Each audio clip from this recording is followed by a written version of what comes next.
Hi everyone. Our next thought for the day comes from Luke chapter 18 verses 1 to 14.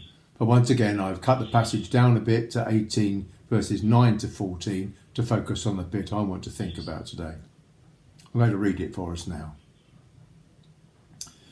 To some who were confident of their own righteousness and looked down on everyone else, Jesus told this parable. 2 men went up to the temple to pray, one a Pharisee and the other a tax collector. The Pharisee stood by himself and prayed, God, I thank you that I'm not like other people, robbers, evildoers, adulterers, or even like this tax collector. I fast twice a week and give 1/10 of all I get. But the tax collector stood at a distance.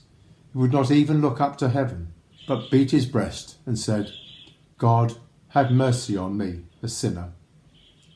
I tell you that this man, and not rather than the other, went home justified before God. For all those who exalt themselves will be humbled, and those who humble themselves will be exalted. This is the word of the Lord. Thanks be to God. Once again, on the face of it, this parable seems to have a simple message. God's desire is not for blind obedience to the rules, but rather for humility. After all, that's what Jesus emphasises in his closing remarks about it. But is it as simple as that? And even if it is, what does that mean? What does humility look like? As always with the parables, Jesus doesn't lay it all out in a way that is meant to be immediately apparent, but in his stories invites each one of us to delve a little deeper and discover what it means for us personally.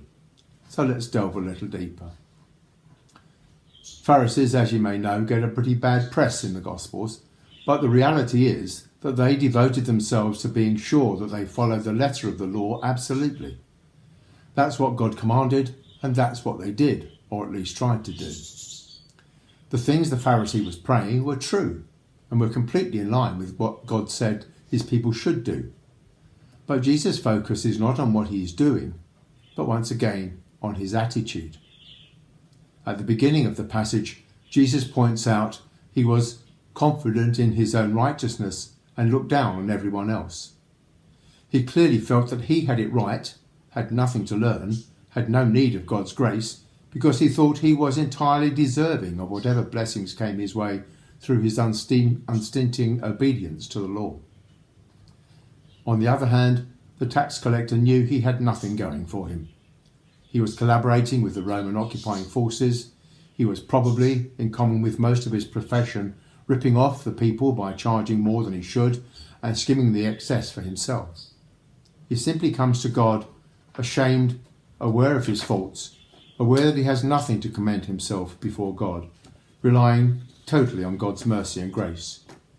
He comes not celebrating his achievements, but recognising his unworthiness, and calls out for mercy in his need.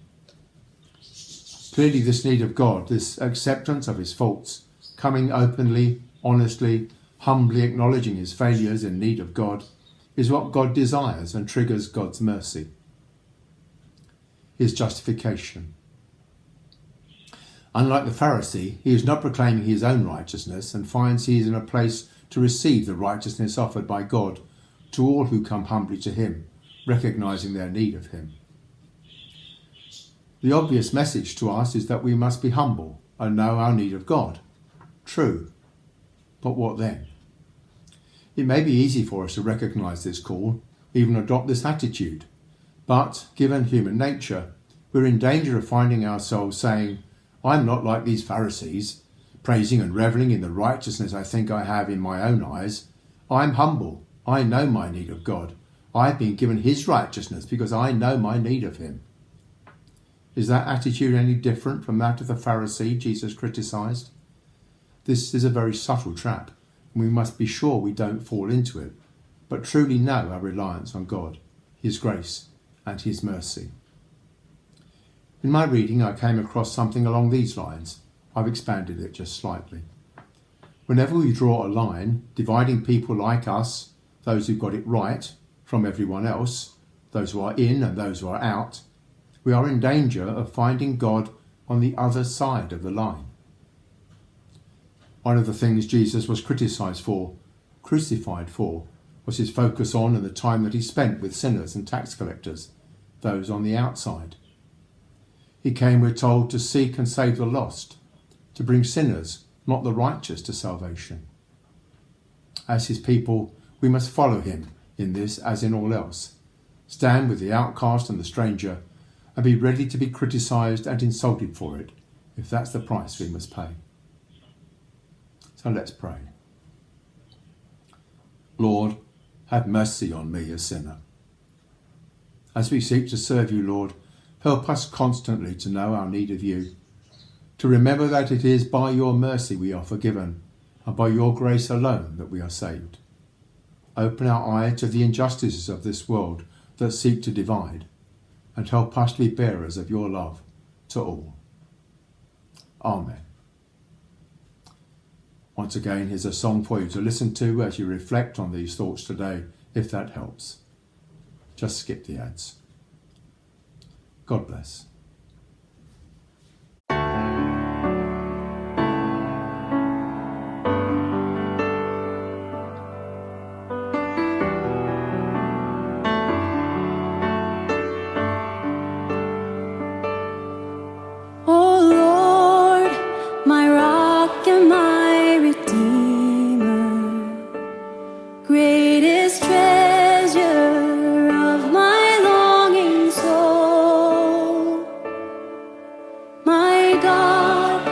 Like you, there is no other. True delight is found in you alone. Your grace, a well too deep to fathom. Your love exceeds the heavens' reach. Your truth, a fount of perfect wisdom, my highest good and my unending need. Oh,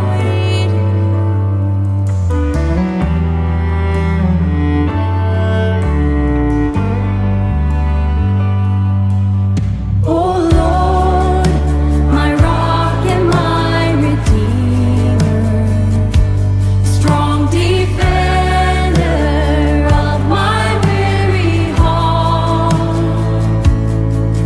my sword to fight the cruel deceiver, and my shield against his hateful darts, my song when enemies surround me,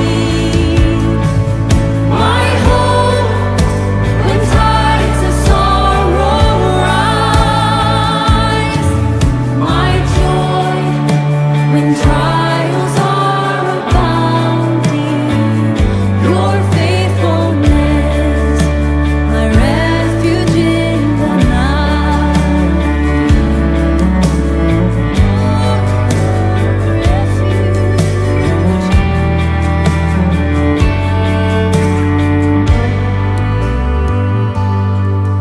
Oh Lord, my rock and my redeemer, gracious Savior of my ruined life, my guilt and cross laid on your shoulders, in my place you suffered blessing.